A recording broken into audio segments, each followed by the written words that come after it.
नमस्ते। चलिए आज एक बड़े ही मजेदार सवाल को समझते हैं। जब हम कहते हैं कि कोई चीज प्योर है मतलब शुद्ध है, तो इसका असली मतलब होता क्या है? अब जरा इस दूध के पैकेट को देखिए। पैकेट पर तो बड़े बड़े अक्षरों में प्योर लिखा है, पर सवाल यह है कि क्या यह साइंटिफिकली मतलब वैज्ञानिक तौर पर भी प्योर है? चलिए आज इसी की पड़ताल करते हैं। तो यहीं पर सारा खेल है। देखिए, हम रोजमर्रा की जिंदगी में प्योर या शुद्ध शब्द का इस्तेमाल करते हैं बिना मिलावट के लिए, है ना? जैसे प्योर घी, प्योर दूध। लेकिन साइंस की दुनिया में प्योर का मतलब बिल्कुल अलग है। वहां इसका मतलब होता है कोई भी ऐसी चीज जो सिर्फ और सिर्फ एक ही तरह के पार्टिकल्स यानी कणों से बनी हो। तो आज हम क्या क्या समझने वाले हैं? सबसे पहले देखेंगे कि कोई चीज प्योर है या नहीं। फिर मैटर का एक पूरा मैप देखेंगे। उसके बाद प्योर सब्सटेंस के अंदर क्या है ये जानेंगे।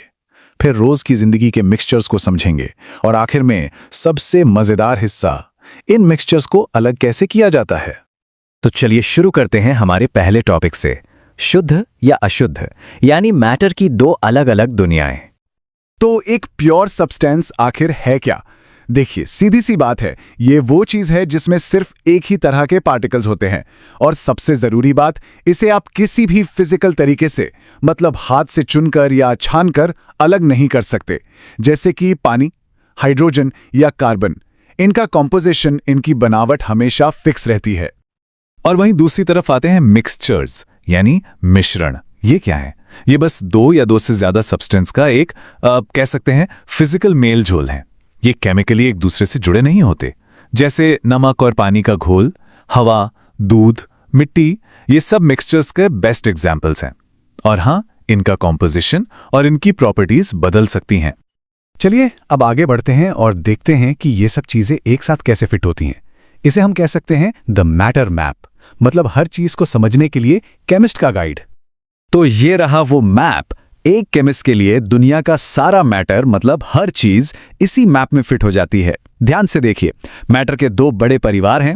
एक तरफ है प्योर सब्सटेंस और दूसरी तरफ है मिक्सचर्स। बस यही हमारा रोड मैप है। इसी से आगे की हर चीज को समझेंगे।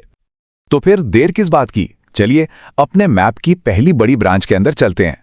यह है प्योर सब्सटेंस की दुनिया। अच्छा, तो प्योर सब्सटेंस भी दो तरह के होते हैं। पहले हैं एलिमेंट्स यानी तत्व। ये मैटर का सबसे सिंपल, सबसे बेसिक फॉर्म है। इन्हें आप और नहीं तोड़ सकते, जैसे कि ऑक्सीजन, कॉपर। और दूसरे होते हैं कंपाउंड्स यानी यौगिक। ये तब बनते हैं जब दो या दो से ज्यादा एलिमेंट्स एक फिक्स्ड रेशियो में केमिकली जुड़ जाते हैं। सबसे अच्छा उदाहरण पानी, H2O। और यहीं पर एक बहुत जरूरी बात आती है। एक मिक्सचर को आप एक सलाद की कटोरी समझिए, जिसमें सारी सब्जियां बस एक साथ डाल दी गई हैं, है ना? लेकिन एक कंपाउंड एक केक की तरह है, जहां आटा, चीनी, अंडे मिलकर कुछ बिल्कुल नया बना देते हैं। पानी का एग्जाम्पल ही ले लीजिए। वो हाइड्रोजन से बना है जो खुद जलती है, और ऑक्सीजन से जो जलने में मदद करती है। लेकिन पानी, वो तो आग बुझाता है। देखा, प्रॉपर्टीज पूरी तरह से बदल जाती हैं। ये टेबल तो इस फर्क को और भी साफ कर देती है। एक तरफ कंपाउंड्स हैं जो केमिकली जुड़े हैं, उनका रेशो फिक्स्ड है और उनकी प्रॉपर्टीज भी नहीं है। वहीं दूसरी तरफ मिक्सचर्स हैं जो बस फिजिकली मिले हुए हैं, उनका रेशो कुछ भी हो सकता है और वो अपनी ओरिजिनल प्रॉपर्टीज को बनाए रखते हैं। चलिए अब अपने मैप की दूसरी साइड पर चलते हैं। और सच तो ये है कि हमारी दुनिया में हमारे आसपास ज्यादातर चीजें असल में मिक्सचर्स ही हैं। तो मिक्सचर्स भी मोटे तौर पर तीन तरह के होते हैं: सॉल्यूशंस, सस्पेंशंस और कोलॉइड्स। अब ये क्या है, चलिए एक एक करके समझते हैं। एक मजेदार बात बताऊं, लाइट की एक सिंपल सी बीम, एक टॉर्च की रोशनी किसी मिक्सचर की असली पहचान बता सकती है। कैसे? इसे कहते हैं टिंडल इफेक्ट। होता यह है कि जब लाइट किसी कोलॉइडल सॉल्यूशन से गुजरती है तो उसके पार्टिकल्स इतने बड़े होते हैं कि वो लाइट को बिखेर देते हैं, मतलब स्कैटर कर देते हैं, और बस हमें लाइट का पूरा रास्ता साफ साफ दिखने लगता है। ये कमाल का विजुअल टेस्ट है। और ये टेबल इन तीनों के बीच के फर्क को बिल्कुल क्रिस्टल क्लियर कर देती है। सारा का सारा खेल पार्टिकल के साइज का है। देखिए, सॉल्यूशन के पार्टिकल्स सबसे छोटे होते हैं, 1 नैनोमीटर से भी कम। इसीलिए वो ट्रांसपेरेंट होता है और टिंडल इफेक्ट नहीं दिखाता। वहीं सस्पेंशन के पार्टिकल्स सबसे बड़े होते हैं, जो अपने आप नीचे बैठ जाते हैं। और कोलॉइड्स, वो इन दोनों के बीच में आते हैं। तो चलिए वापस चलते हैं अपने पहले सवाल पर। दूध क्या है? अब हमारे पास इसका जवाब है। दूध एक कोलॉइड है, और ज्यादा डिटेल में जाएं तो ये एक इमल्शन है जिसमें फैट की नन्ही नन्ही बूंदें पानी में तैरती रहती हैं।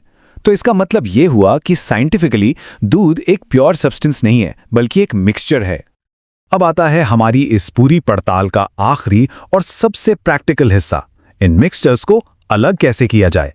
अब जब हम मैटर को क्लासिफाई करना सीख गए हैं, तो चलिए देखते हैं कि साइंटिस्ट इन्हें अलग करने के लिए क्या-क्या कमाल के तरीके अपनाते हैं। एक बहुत ही एलिगेंट, बहुत ही खूबसूरत टेक्निक है जिसका नाम है क्रोमैटोग्राफी।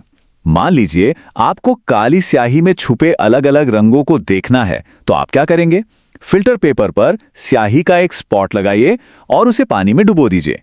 जैसे जैसे पानी पेपर पर ऊपर चढ़ेगा, वो रंगों को भी अपने साथ ले जाएगा, और जो रंग पानी में ज्यादा घुलनशील होगा वो सबसे तेजी से ऊपर भागेगा, और बस सारे रंग अलग अलग हो जाएंगे।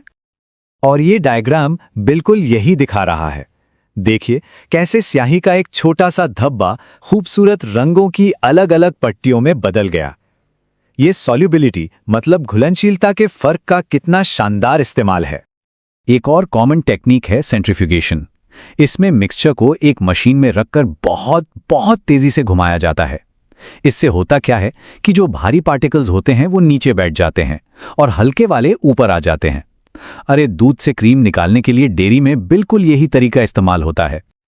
और क्या आप यकीन करेंगे, हम जिस हवा में सांस लेते हैं उसे भी अलग अलग कर सकते हैं। इस प्रोसेस में हवा को पहले ठंडा करके लिक्विड बनाया जाता है, फिर उसे फ्रैक्शनल डिस्टिलेशन कॉलम में धीरे धीरे गर्म करते हैं। और क्योंकि हर गैस का बॉइलिंग पॉइंट अलग होता है, वो एक एक करके अलग हो जाती है। सबसे पहले नाइट्रोजन, फिर आर्गन और आखिर में ऑक्सीजन। है ना कमाल की बात? तो अब जब यह सारा साइंस पता चल गया है, तो एक सवाल खुद से पूछिए। सुबह की चाय या कॉफी से लेकर जिस हवा में हम सांस ले रहे हैं, वो सबसे कॉम्प्लेक्स मिक्सचर कौन सा है जिससे हमारा सामना रोज होता है? सोचिएगा जरूर, क्योंकि हमारे चारों ओर की दुनिया केमिस्ट्री के इन फैसिनेटिंग कॉन्सेप्ट से भरी पड़ी है।